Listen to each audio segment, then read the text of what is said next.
Oh, do I love that soundbite. Love it. Yeah, me too. So what were your overall feelings about this episode? I need to watch it twice. Okay. It's it's my least favorite episode of the series hmm so far. So it's pretty low on the list, Yeah. So it's not a bad episode. hmm I don't think it's bad. It's just it's another one of those side mission episodes. Yeah. Kind of like season 1 had the side missions. This one just felt more disconnected. hmm And so for that reason, it's my least favorite episode of the series. Okay. In not just season 2, season 1 and season 2. However, it had actually some of the funniest moments for me of the entire series. Again, Yeah. not just the season, the whole series. Some of the funniest moments came from this episode. There's some great Baby Yoda moments in there. Yeah, some great baby moments, some great other moments Yeah. too. Yeah. And we'll talk about one that I laughed out loud hmm at.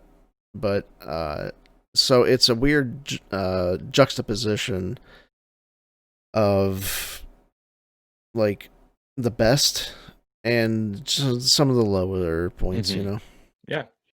I think that you're not alone in that. I think there's a lot of people out there that feel the same way. For me, I had a slightly different experience with this episode. I actually Okay. really enjoyed it. Yeah. Um, Good. I Good. think after watching it the first time, I described it as being weird, terrifying, and beautiful. So those were the Okay. three words, and I'll get into why I chose those words. When we get into spoiler territory, but there were a lot of things I liked about this episode. Mainly, the visuals I thought were just stunning. There's a Yeah. lot of Yeah. For camera sure. work in here we'll talk about later that I loved. Um, I just thought it was and it played with a different genre, and kinda had different story elements than, your typical, like, the Western tropes that have been used and everything. You know, Yeah. I again, it was like It had another. some horror, like Yes, 80s horror vibes. yes. Like even the music kind of went Stranger Things for a Yep, little bit, and we'll talk about that later. for But sure. it it had some different vibes in it. Yeah, which I thought was cool, it was kind of fresh, um but yeah, at the same time though, it was kind of another detour and one that didn't really push the story forward for me. So that would be my complaint. But now we're going to get into spoiler territory and talk about some Easter eggs and references.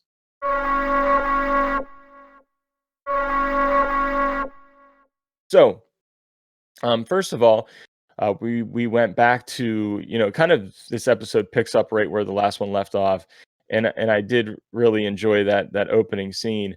Um, and then Mando heads back to Mos Eisley again, so we go back to the cantina, and we get to see a game of sabacc.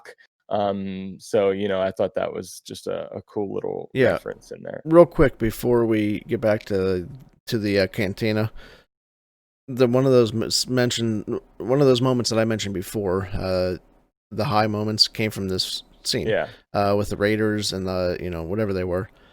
There's trouble. Mando gets into some trouble. They trap his speeder bike and kind of really wreck it, and just hmm one of them gets a hold of the child and has him at knife point. At this point it's like a standoff, almost like a Western standoff, and the the raider wants Mando's jetpack, and Mando hands it over, and he is not going to actually walk away with that thing.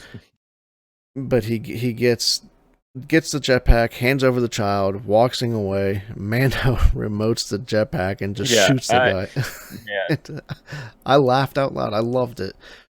I loved it so much, and I agree, and the like, and then the I was expecting something. I wasn't expecting that. He no, just goes off the and screen. then the child like looks up at him and gives him like this look about it, and and And Mando he kind of just shrugs it just off. does Yeah. this like shrug thing. I love it was the best. I loved it. Yeah. Um, I loved it too. yeah, That I adored, and at that point, I was invested in this yeah. episode.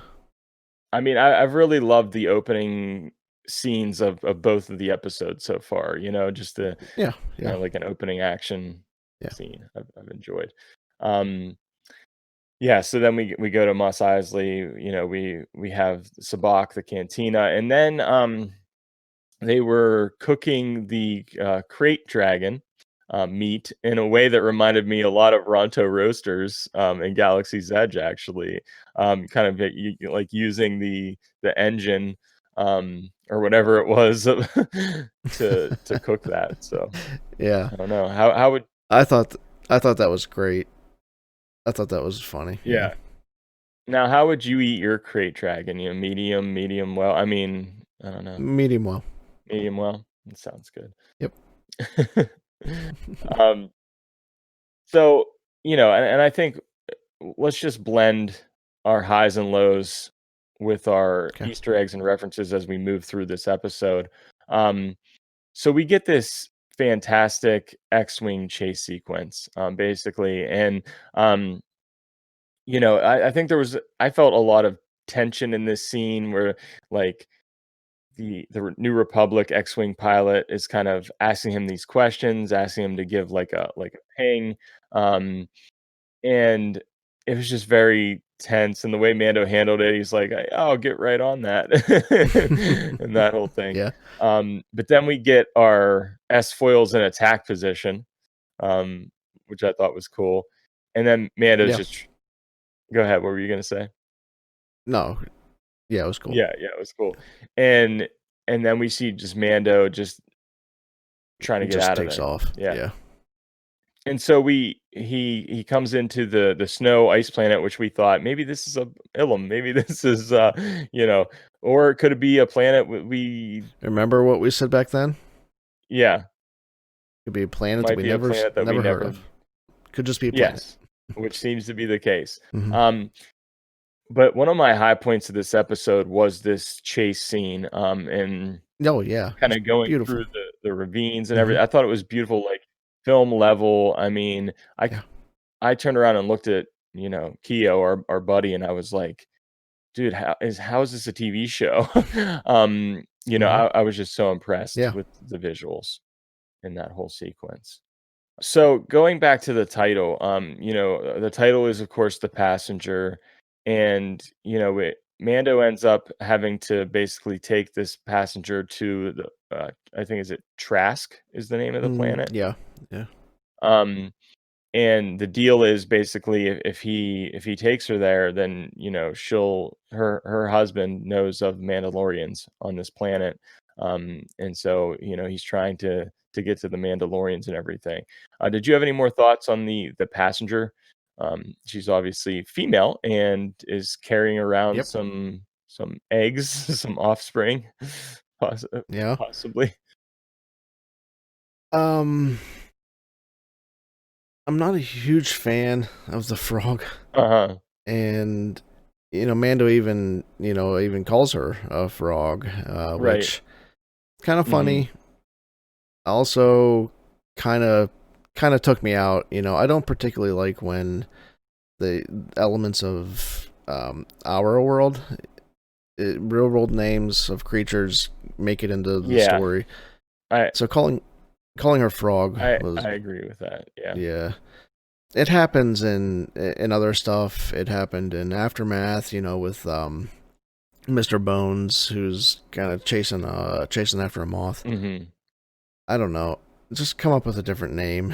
Make it Star Yeah. Wars. Uh, so calling her frog for me was weird, but I don't know. This is where I start to feel like this episode was just doesn't connect. Mhm. And there's a point in what's happening with what's happening with the passenger, to connect with Mandalorians, but I feel like there's other ways to do that. Yeah. Yeah, I can totally see that.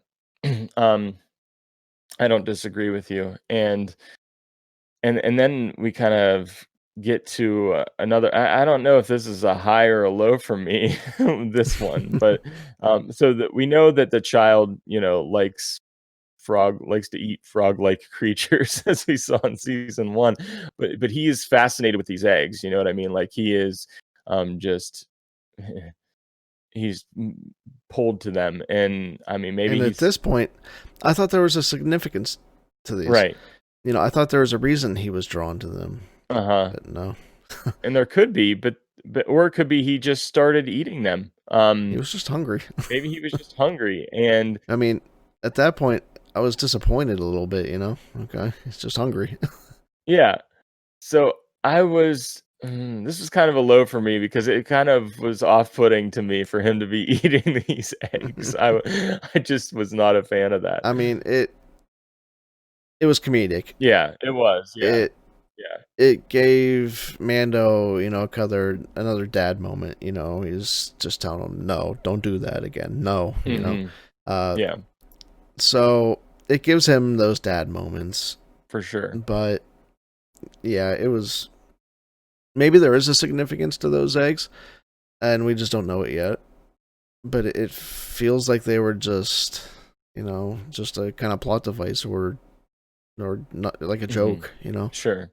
Yeah, so, yeah, I didn't really know how to feel about that. I mean, I found some humor in it, but I was also kinda weirded out by it. So, when I described the episode as being weird, that was one thing, and then we also have, the passenger who ends up in, like, this hot springs or Yeah, spa day.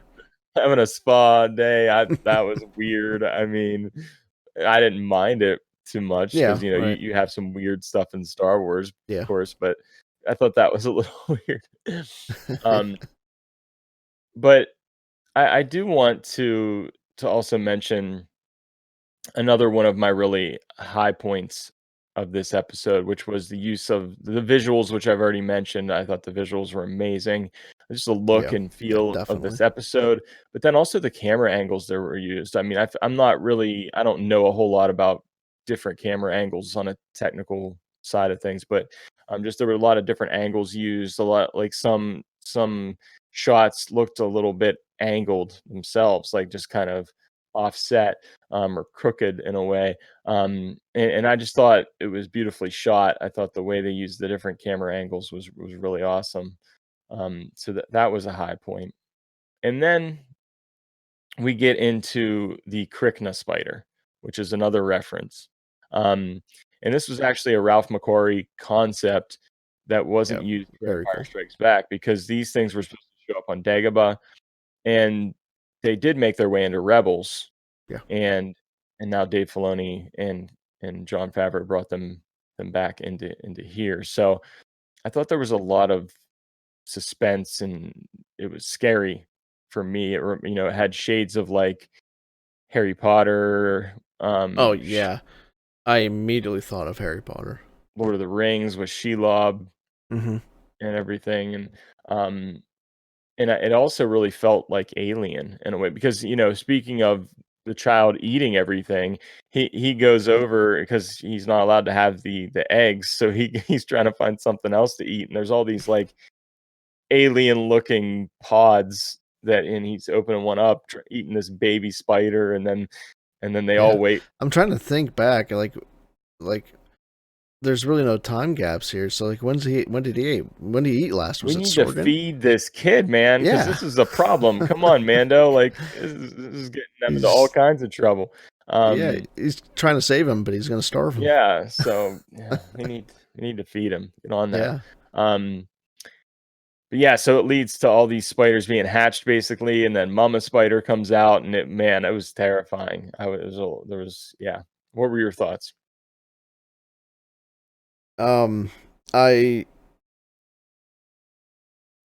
I was creeped out. I wouldn't say Mhm. like I was like I wasn't horrified by it, but I guess I just wasn't. Yeah, I'm so scared of spiders, Oh so yeah. Well yeah.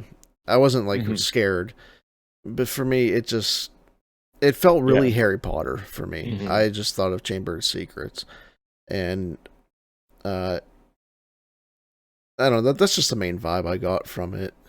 It felt a little video Mhm. game-ish. Some people were saying that, but it gave me those vibes. Yeah. Yeah.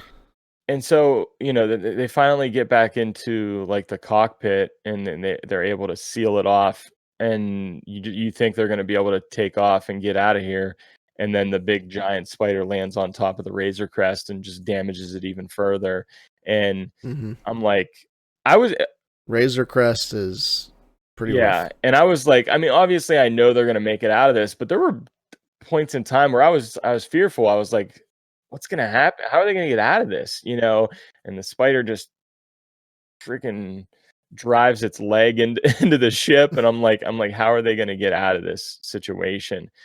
And I completely forgot about the X-wing pilots, and they start blasting the thing. Um, and then we see the return of Dave Filoni, X-wing pilot extraordinaire. Trapper Um, Wolf. yes, so that was Trapper Wolf is back. Trapper Wolf. And so that was kind of another Easter egg, kind of basically Mandalorian at this point is referencing itself as well as referencing other works and other films and Star Wars too. So that's basically how the episode ended with the Razor Crest just barely you know getting to the planet where they're headed next. So any Yep. any other thoughts on this? It limps out of there. Yeah, limps. That's the word I was looking for. So, It uh floating yeah, through space. Yeah. yeah. So, Barely enough power. So so where do you think we go from here?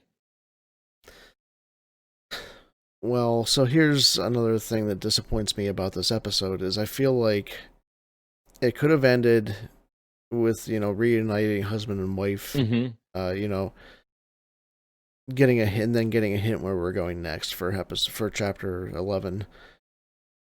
But it doesn't do that. We have to wrap it up next episode. Yeah.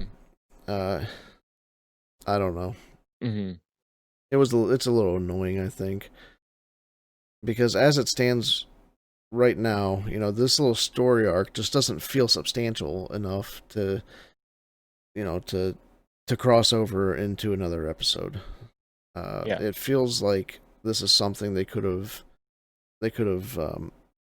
This episode was 40 some minutes long, so 10 extra minutes. Hmm. Get to the planet, find the husband, reunite them. The husband sends them on their merry way. They find their Mandalorian Yeah. that they're gonna follow, and I don't know. It's just there may be a reason that this is more substantial, and we don't know yet. And I have to eat my words, and I'd Hmm. be okay with that. But right now, I just, it just, I, I don't know. I don't know why we have to do this again next week. Yeah, I hear you. I mean, I think where this is going based on the trailer is that basically maybe Trask is this planet that maybe that's the water planet, and they're going to be on the deck of this boat. Um, and because you can kind of see that the passenger in that scene if you look closely, and then there's kind of that mystery hooded figure. Maybe we'll Hmm. get to see that and figure out who Sasha Banks is playing. Maybe and Yeah. and maybe we actually get to see some of the other Mandalorians that they're talking about. So I'm hoping that things are going to pick up at this point and really get into the meat Also, of the was season. disappointed.